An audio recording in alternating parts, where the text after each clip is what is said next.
Não é só mentalizar e ficar ali achando que aquilo vai aparecer na sua frente. Você tem que ir atrás e ficar pensando naquilo repetidas vezes, de forma, até como eu gosto de falar, obsessiva. Eu sempre fui um cara obsessivo, ok?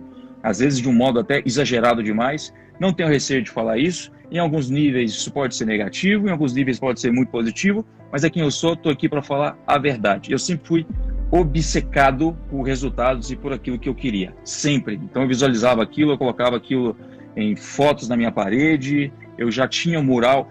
É matemática simples. Se você ficar todo dia tentando fazer uma coisa, você vai aprender com seus erros e eventualmente vai chegar a um resultado final.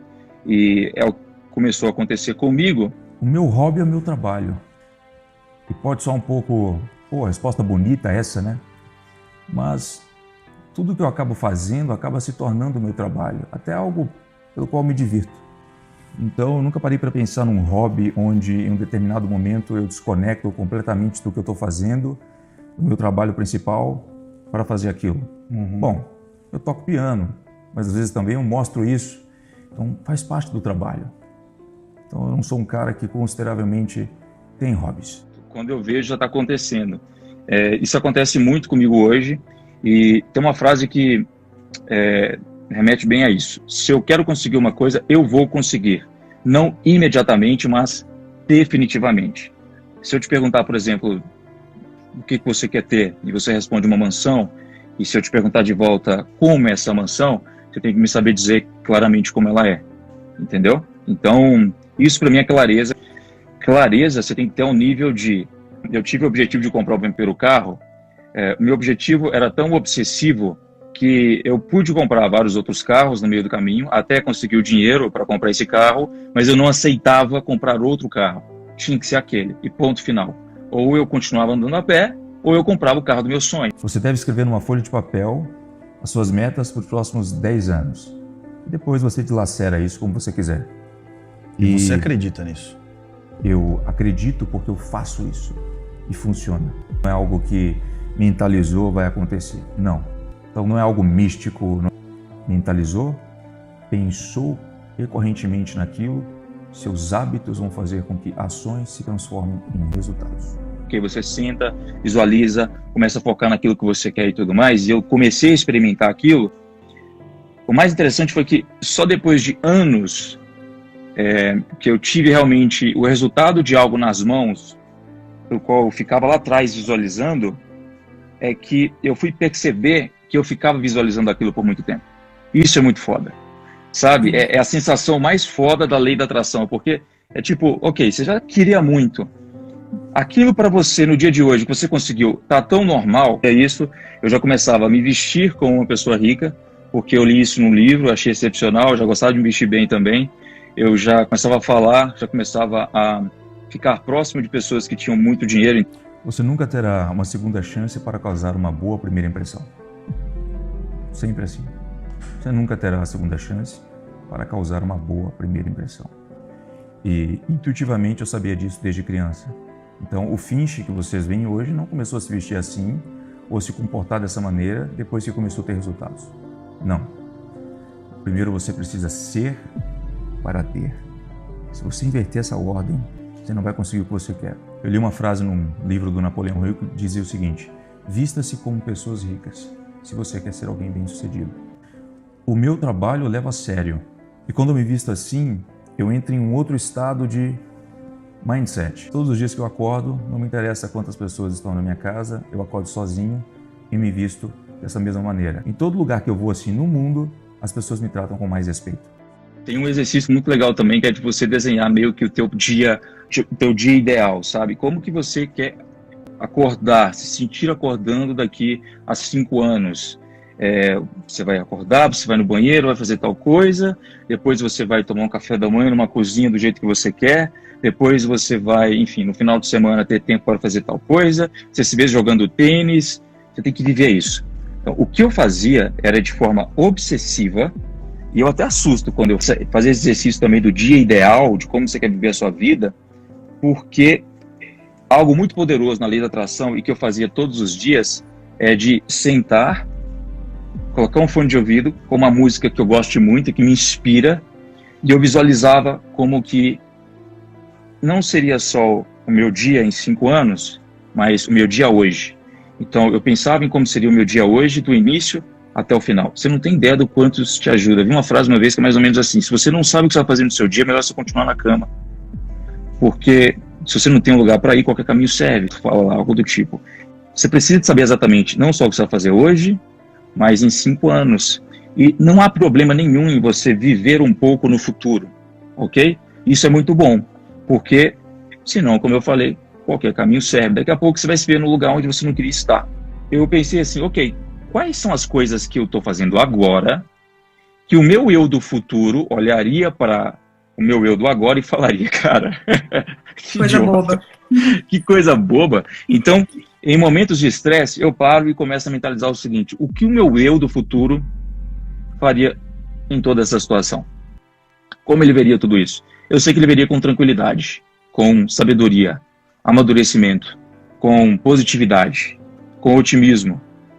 E eu passo por aquela situação. É isso.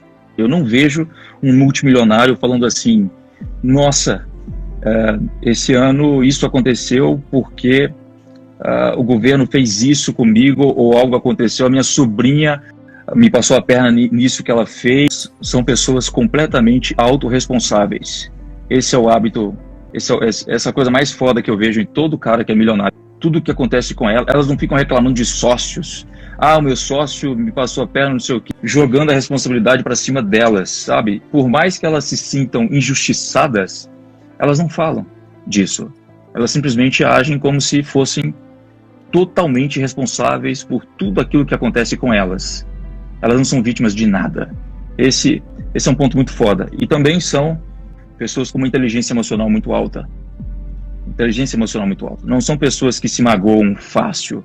São pessoas muito racionais. São pessoas que sabem muito bem o que querem. São pessoas que, por exemplo, se eu perguntar, ok, qual que é o seu próximo objetivo? Meu objetivo é comprar um avião. Ela vai saber para você a marca, ela vai saber quanto gasta de gasolina, ela vai saber tudo. Você tem que sempre focar no seu objetivo final. Então, eu não quero dizer que você tem que colocar terno, blazer, nada disso, ok? Muito se ouve no mundo motivacional, no mundo do to do it, que para fazer as coisas, você deve fazer primeiro, deixando o perfeccionismo depois. Então, tem aquela máxima: feito é melhor que perfeito. Isso. Eu já não negocio com o perfeccionismo. Perfeccionismo para mim não tem a ver com procrastinação. Muitas pessoas, na verdade, procrastinam, achando que estão sendo perfeccionistas. Eu sei onde eu quero chegar, eu sei que eu vou chegar lá, por isso eu não coloco o meu perfeccionismo de lado. Então, quando eu vou fazer uma coisa, ela tem que estar do modo outlier, ela tem que estar do modo surreal, ela tem que estar do modo que vai gerar wow para as pessoas. É isso. Assim como o Mário Sérgio Cortella diz, faça o melhor nas condições que você tem, enquanto você não tem condições melhores para fazer melhor ainda. Há sempre algo que pode ser melhorado. Por isso que, ao construir alguma coisa, você tem que ter certeza que nas condições que você tem, esse é o máximo que você consegue fazer. E se você treinar isso, e treinando isso cada vez mais, você nunca parará de evoluir. Essa é a resposta. Então, tudo aquilo fica na minha cabeça de um modo bem fixado. Assim como na cabeça de um diretor, eu não me importo com o processo. O processo é um obstáculo. Eu quero o resultado final. No início eu já fui muito movido pela grana. Todo mundo é. E quem fala que não é, está mentindo. Você precisa de pagar suas contas, você precisa de ter sua liberdade, de ter o sentimento de chegar num restaurante e não precisar de olhar o menu. Mas depois, a grana fica um pouco irrelevante. Ela tem que vir. Se ela não vem junto com o que eu faço, eu não faço o que eu faço. É onde eu vejo, inclusive, que muitas pessoas tentam crescer só no profissional e o lado pessoal, para alguns aspectos, está em falha, e elas não conseguem crescer também no profissional. Pô, é legal você poder me admirar, mas eu quero ouvir de você no que exatamente eu posso melhorar. O que eu tenho de ruim? Sabe por quê? Porque todo mundo tem gente que adora passar a mão na sua cabeça. Todo mundo, a maioria, são pessoas macias demais. Elas não têm coragem de chegar para você e falar: cara, a sua oratória não está das melhores. Você não está se vestindo de acordo. Cara, você deveria melhorar a sua linguagem corporal. Eu quero ouvir dela. Muda o caminho. Eu gosto de gente assim. Eu não cresci acreditando em palavras doces. Eu vou chegar lá. Só me dê tempo.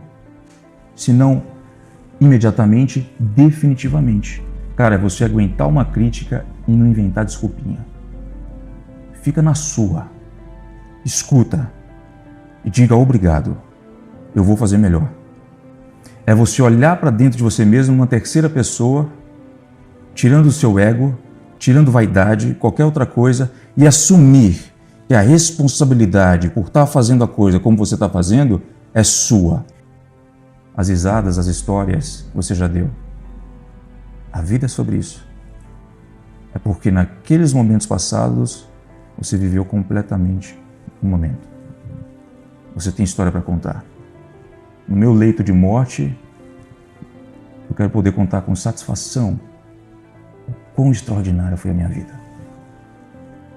É por isso que eu tiro, inclusive, fotos magníficas, para poder olhar aquilo e falar, nossa, olha tudo que eu fiz.